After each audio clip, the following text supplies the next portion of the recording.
Em nome do Pai, do Filho e do Espírito Santo. Amém. Bom dia. Do Evangelho segundo São Mateus. Naquele tempo, disse Jesus aos seus discípulos: Se a vossa justiça não for maior que a justiça dos mestres da lei e dos fariseus, vós não entrareis no reino dos céus. Vós ouvistes o que foi dito aos antigos: não matarás. Quem matar será condenado pelo tribunal. Eu, porém, vos digo: todo aquele que se encoleriza com seu irmão será réu em juízo. Quem disser ao seu irmão, patife, será condenado pelo tribunal. Quem chamar o irmão de tolo será condenado ao fogo do inferno. Portanto, quando tu estiveres levando a tua oferta para o altar e ali te lembrares que teu irmão tem alguma coisa contra ti, deixa a tua oferta ali diante do altar e vai primeiro reconciliar-te com o teu irmão. Só então vai apresentar a tua oferta. Procura reconciliar-te com teu adversário enquanto caminha contigo para o tribunal. Senão, o adversário te entregará ao juiz, o juiz te entregará ao oficial de justiça e tu serás jogado na prisão. Em verdade, eu te digo, dali não sairás enquanto não pagares o último centavo. Palavra da salvação. Glória a vós, Senhor. As palavras de Jesus são comoventes e surpreendentes. Nem sempre são facilmente apetecíveis. Nem sempre nos alegram e nos atraem facilmente. As palavras de Jesus nesse trecho do Evangelho, antes de tudo, são para nós um grande desafio. Mas a questão, e se trata de um ato de liberdade, a questão é quem realmente aceita Jesus com os seus ensinamentos. Expectativas de justiça todos nós temos. Opiniões sobre o que é justo todos nós temos. Mas a palavra de Jesus vai para além destas nossas opiniões e dessas nossas expectativas. Em primeiro lugar, porque ela fala de uma justiça que não é dos outros para conosco, mas é nossa para com os outros. Em geral, ouvimos as pessoas falando e cobrando que lhes façam justiça. E aqui Jesus, então, quer dizer que a justiça é uma ação das pessoas. As pessoas é que devem ser justas, com todas as consequências que isso possa trazer e sem nenhuma confusão sobre o que significa justiça, sobre o nosso direito, sobre a nossa obrigação, mas dando um passo além para verdadeiramente permearmos a nossa vida pelo mandamento do amor. E o mandamento do amor não consiste em ser amado, consiste em amar. O amor, na verdade, é um ato que só é possível ser realizado pela pessoa que ama. Às vezes a gente se confunde com alguns verbos que nos dão a impressão de que a gente tem protagonismo neles. Por exemplo, nascer. Eu nasci. Eu não nasci nada. Por quê? Porque não foi um ato meu. Não foi eu que decidi nascer e então eu controlei e eu realizei aquele ato. É como quando a gente diz, Fala do verbo chover, né? Quem chove? Ninguém chove. Morrer não é propriamente um ato voluntário do qual eu sou protagonista. Eu estou morrendo. Na verdade, eu estou sendo morrido. Pois amor, neste caso aqui, é o contrário. O amor só é possível se alguém estiver amando. E estiver amando, primeiro e para além de todas as expectativas e, sobretudo, contra todos os obstáculos. Então, se a gente analisa as palavras de Jesus, veja, em primeiro lugar, se a vossa justiça não for maior que a justiça dos mestres da lei e dos fariseus, vós não entrareis no reino dos céus. A nossa justiça não depende da lei. A nossa justiça tem que ser maior do que a lei. Porque a lei é um instrumento para perseguir ações desejáveis que nós devemos ter independentemente da lei. Se a nossa justiça é apenas a justiça de cumprir as leis, se houver alguma lei injusta, nós praticaremos injustiça legal. Está na lei, mas é injusto. A lei não se confunde com justiça. A justiça é um atributo de Deus. E não é apenas de dar a cada um o que é seu, no sentido mais clássico, mas significa, entre outras coisas, também atender às necessidades de quem precisa.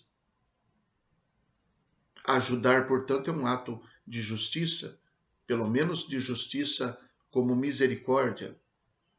Mas por que eu tenho que ter misericórdia? Por que eu tenho que agir dessa maneira com o outro? Entre outras coisas, porque eu também espero misericórdia. No Evangelho de Mateus se diz lá, bem-aventurados os misericordiosos, porque encontrarão misericórdia. A misericórdia do ser humano não se equipara com a misericórdia de Deus. A misericórdia de Deus é justiça, e a justiça de Deus é misericórdia. Deus tem pena do ser humano porque o ser humano não pode nada. Deus não precisa do ser humano, mas Deus se curva diante do ser humano por causa do seu amor. O ser humano não se curva diante do outro ser humano porque é maior do que o outro, porque o outro não lhe deve nada. No fundo, todos nós somos devedores uns dos outros. E diante de Deus, sobretudo. Então a nossa justiça tem que ser maior. Temos que ser capazes de fazer não somente o que gostaríamos que os outros nos fizessem, mas de fazer até mais do que isso. Então, Jesus diz lá, a vossa justiça tem que ser maior do que a justiça dos mestres da lei. Depois Jesus dá um exemplo, nesse trecho, apenas um exemplo. Foi dito aos antigos, não matarás. Quem matar será condenado pelo tribunal. Eu nunca matei ninguém, eu cumpro a lei. Eu sou bom porque cumpro a lei. Sou justo porque nunca matei ninguém. Ora, que justiça é essa? É uma justiça que não nos torna melhores. Eu nunca matei ninguém, mas também nunca tive vontade de matar ninguém. Isso não está na minha cultura, não está na minha educação. Pela minha história de vida, também não está no meu afeto. Se eu tivesse sido uma pessoa abandonada, se eu tivesse sido talvez molestado, se eu tivesse sido injustiçado desde pequeno e crescesse dessa maneira, talvez eu tivesse no coração um instinto de vingança muito grande, ou um complexo extraordinário que me levaria a querer matar alguém. Eu nunca tive. Então, eu não tenho mérito nenhum em nunca ter matado ninguém.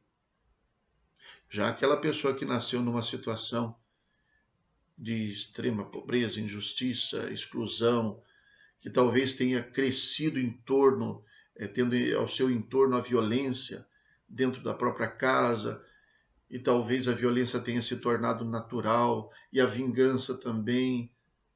Essa pessoa pode ser que tenha pensado em matar outra pessoa muitas vezes. e cada vez que ela venceu essa sua vontade, ali ela fez uma grande coisa. Isso só para mostrar quanto a nossa justiça, quanto a nossa maneira de ver a realidade, de julgar a realidade é imperfeita. Quanto a nossa justiça é injusta. Nossa justiça. Estou falando do nosso modo de pensar, não da instituição do Estado que cuida da justiça. Não estou falando do poder judiciário. Estou falando da nossa justiça, aquela que nós praticamos.